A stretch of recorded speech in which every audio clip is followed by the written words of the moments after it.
કે જે રીતે સંગીતની અંદર જેટલા સુરગમ અને સરગમ અને સાઈડ રિધમો એટલી એની મીઠાશ, નાની ખંજરી હોય કે એવી હોય.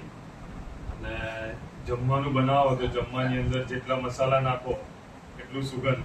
પ્રાર્થનાની અંદર પણ એવું છે કે ખાલી શબ્દો નહીં પણ શબ્દોની સાથે જો થોડું રુદન હોય, બોજ હોય, એમાં પાછું ઉપવાસ હોય અને ઈશ્વર સાથેના કરાર સાથેમાં કે હું રોજ કમિટમેન્ટ હોય, આપણે કહીએ ને કે હું આ તો કરીશ ગમે તેવી પરિસ્થિતિ થાય, તો પ્રાર્થનામાં તમે આ બધું નાખો છો ત્યારે પ્રાર્થના બહુ કિંમતી બની જાય છે, સ્વાદિષ્ટ બની જાય છે, આશીર્વાદિત બની જાય છે. અને નેહમ્યા કહે છે કે ચાલો ઉઠો આપણે બાંધીએ, પણ બાંધતા પહેલા એને અમે જોયું કે અહીંયા રાણીપુરમાં શા માટે તૂટી જાય છે બધું, શા માટે બધું વિખરાઈ જાય છે, શા માટે નુકસાન બીજા લોકો કરીને જતા રહે છે. અને ઘણા બધા પ્રબોધકો, ન્યાયાધીશો અને રાજાઓની પણ બૂમ હતી કે જો પ્રભુ તું અમારો દેવ છે તો ક્યાં છે અમારા જીવનમાં અને અમારા કુટુંબમાં, કેમ આવું બધું? અને ઈશ્વર યોગ્ય રીતે પ્રત્યુત્તર આપે છે અને પસ્તાવા તરફ વાળે છે.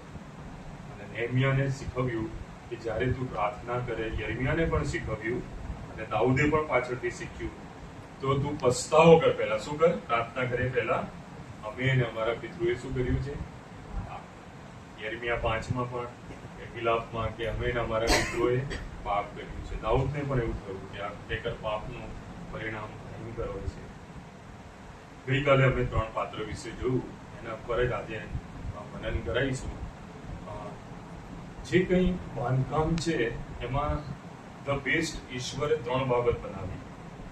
એક તો સૃષ્ટિ, શબ્દો દ્વારા ઈશ્વરે એનું બાંધકામ કર્યું, ગોઠવણી કરી.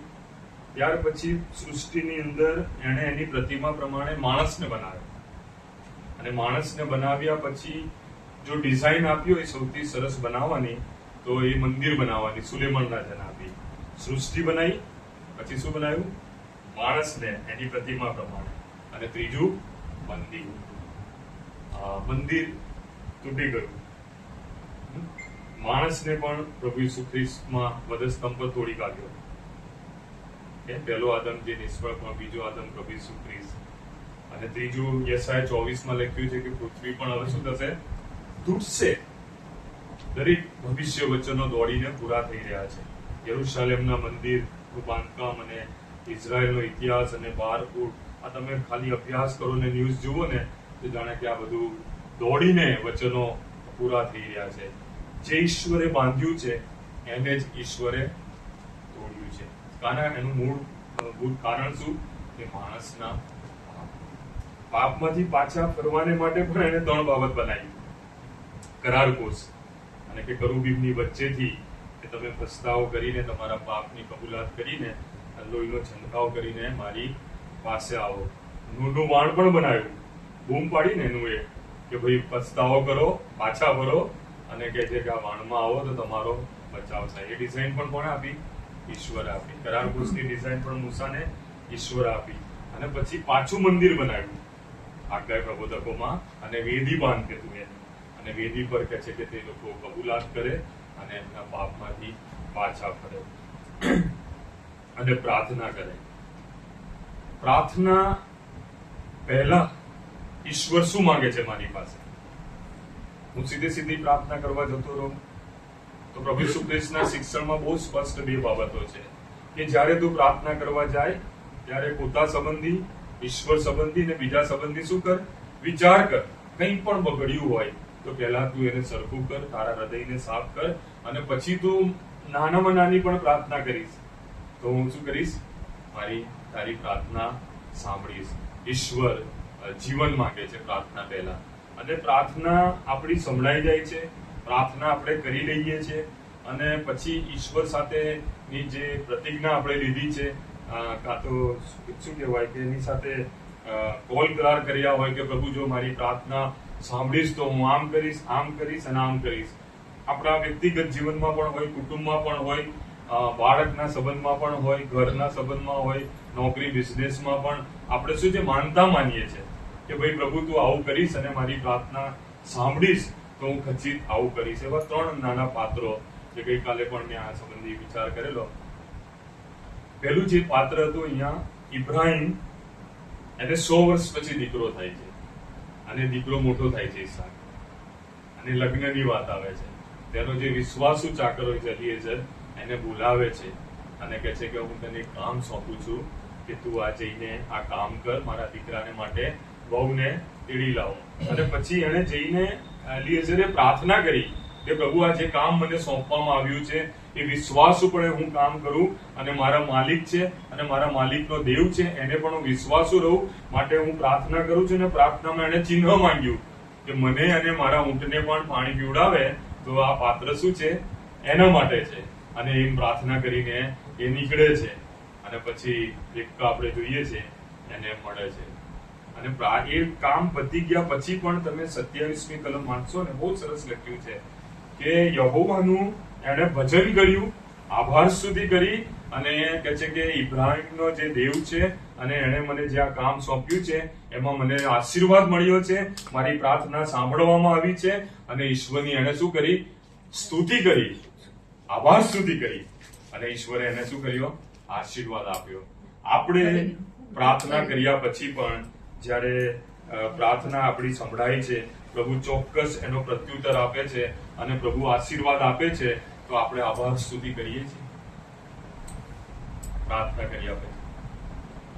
ઘણા બધા હમણાં આજે સવારે મારી પાસે એક દાદી આવેલા તો કે સાહેબ મારા દીકરા માટે છેલ્લા 12 વર્ષથી પ્રાર્થના કરું છું રડી, અને કે પ્રભુએ મારી પ્રાર્થના સાંભળી, અને એટલો બધા ખુશ થઈ ગયા ને, પણ ગરીબ હતા. પછી મેં કીધું તમે આ રીતે કરજો, પ્રભુનો આભાર માનજો. બહુ આનંદ થયો. એમ કહેવાનો મતલબ કે આભાર સુધીનું વલણ પણ તમારી પ્રાર્થનાને મોર લગાય છે. કે છે કે જણાવો દેવે તમારી પ્રાર્થના સાંભળી છે. જ્યારે આભાર સ્તુતિ કરીએ છીએ ત્યારે એની અંદર એક સુવાર્તા છે કે ઈશ્વરે મારા માટે શું કર્યું છે, આ કાર્ય કર્યું છે, અને ઈશ્વરે મને શું કર્યું છે, આશીર્વાદ આપ્યો છે. પ્રાર્થના પછી આભાર સ્તુતિ કરો. અને બીજી બાબત, હાન્નાની વાત આવે છે અહીંયા.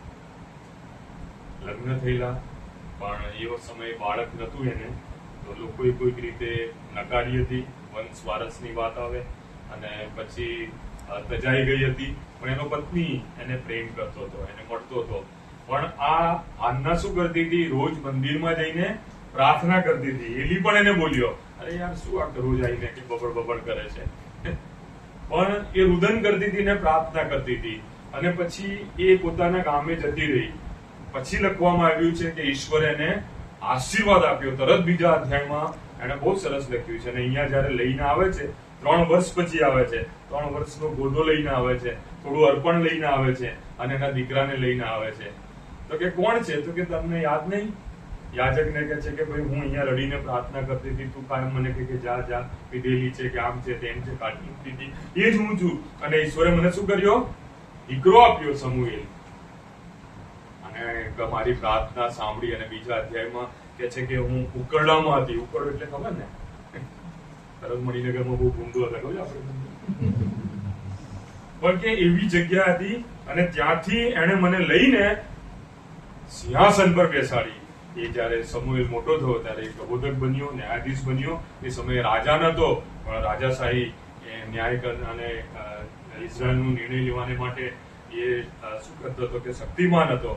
એટલે 3 પોસ્ટ બની. અને એની પ્રાર્થના, પણ એને પ્રાર્થના કર્યા પછી પ્રભુએ પ્રાર્થના સાંભળી. એણે શું કર્યું, અર્પણ કર્યું. હાલેલુયા, અર્પણ કર્યું.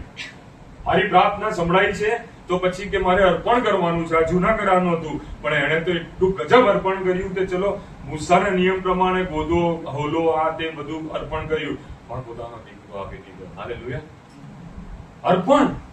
મારી પ્રાર્થના સંભળાઈ છે તો પ્રભુ આ મારો જ્યેષ્ઠ દીકરો છે, તારી સેવાને માટે આપું છું. મારી પ્રાર્થના સંભળાઈ છે, મારા બાળકનો બાળક છે, પ્રભુ એને તારી સેવામાં મૂકું છું. ઈસાકને પણ પ્રભુએ શું કરી લીધું, ભાંગી લો. ઇબ્રાહિમે તરત અર્પણ કર્યું. બાપા આકાશમાંના બાપે પણ એના એકના એક પુત્રનું શું કર્યું, અર્પણ કર્યું. 17 મહિને કેટલી સરસ પ્રાર્થના છે. અને આજે આપણી જયારે પ્રાર્થના સંભળાય છે અને ઈશ્વર એને આશીર્વાદ આપે છે, આ ઘણી બધી પ્રાર્થનાઓ હોય છે. હમણાં તો મારું ફોરેન જવાનું થાય ને, ટેસ્ટ તો કરી આવે, પણ બધા શું પ્રાર્થનામાં માંગે છે, પછી ફોરેન જઈને આવ્યા પછી પ્રાર્થના સંભળાય તો આપણે અર્પણ માંગે છે. અને નવા કરારમાં જે પદ્ધતિ આપે છે કે તે જીવતું પવિત્ર દેવને પસંદ પડે એવું તારા જીવનનું અર્પણ કર, હે ને? કોરિન્થીયોમાં શીખવાડે છે કે જીવતું પવિત્ર. આપણે પ્રાર્થના સાંભળી, જીવતા દેવ સાથે આપણે વાત કરી તો આપણે આપણા જીવનનું અર્પણ કરી દેવાનું હોય છે. શું કરી દેવાનું હોય છે? અને પ્રયુક્તનો કૃત્યો અને 10મા અધ્યાયમાં તમે આવો તો ત્યાં કર્નેલિયસની વાત આવે છે, અને કે છે કે એના માટે એટલી બધી વખત લખવામાં આવ્યું છે કે પ્રાર્થનાવાદી હતો, ધાર્મિક તો હતો, પછી કે પ્રાર્થના બી કરતો હતો, અને પ્રાર્થના કર્યા પછી શું કરતો હતો? દાન કરતો હતો. બહુ સરસ લખ્યું છે તમે. અને આ બાજુ એ ઈશ્વરને ઓળખતો નતો, પણ એવું માનતો હતો કે પ્રભુ ઈસુ ખ્રિસ્ત છે અને એના પર વિશ્વાસ કરતો હતો. અને આ બાજુ બીજી બાજુ પિત્તરની સાથે વાત કરે છે, અને પ્રભુ એને શું છે, પેલું સ્વપ્નમાં ચાદર મોકલે છે કે ભાઈ આમાં જે બધું છે એને શું કે મારીને કે આમ છે તેમ છે, તો કે ના, કે બધું જ પવિત્ર છે. અને પછી એ કર્નેલિયસની પાસે જાય છે, અને કર્નેલિયસને બી દૂત કહે છે કે ભાઈ એક વ્યક્તિ આવશે અને કહે છે કે આ રીતે તમને પ્રભુ ઈસુ ખ્રિસ્ત વિશે જણાવશે, તમારું બાપ્તિસ્મા થશે ને આત્માથી ભરાશો. અને પછી પિત્તર ત્યાં જાય છે અને પ્રભુનું વચન આપે છે. ઘરની અંદર આ રીતે બધા બેઠા હોય છે, તો કે છે કે વિદેશી લોકો પર પણ પવિત્ર આત્મા ઉતર્યો. હાલેલુયા.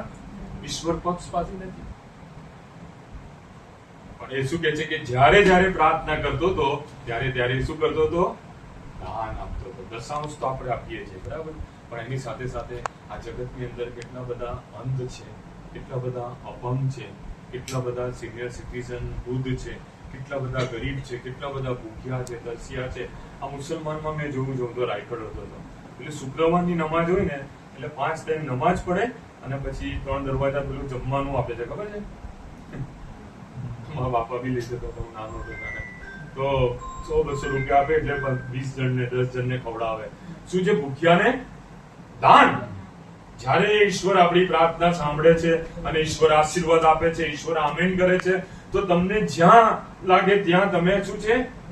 આ બી ના જાણે. પેલું તો અહીંયા આપીએ છીએ તો કઈ જોરથી બોલીએ છીએ કે ભાઈ આટલું આટલું આટલું, પણ જયારે તમે અંગત પ્રાર્થના કરો છો ત્યારે અંગત પણ શું કરો?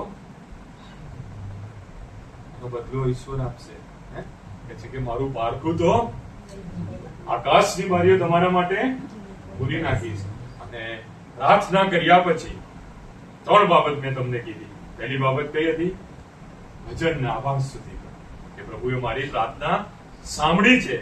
બીજી બાબત, પ્રાર્થના કર્યા પછી અર્પણ કરો, ધ બેસ્ટ કમિટમેન્ટ કરો કે પ્રભુ તે મારી પ્રાર્થના સાંભળી છે તો હું આ પ્રકારની સેવા કરીશ, આ પ્રકારના મારા જીવનનું અર્પણ કરીશ, કાં તો મારા કુટુંબમાંથી હું એક વ્યક્તિને ઊભી કરીશ, એના માટે પુષ્કળ પ્રાર્થના કરીશ, અને તારા સેવાને માટે અર્પણ કરાયેલું પ્રાર્થના પાત્ર રહેશે. અને ત્રીજી જે બાબત હતી કર્નેલિયસની, જ્યારે પ્રાર્થના કરતો હતો, પ્રાર્થના કર્યા પછી શું કરતો હતો? દાન આપતો હતો. ગરીબ લોકોને દાન.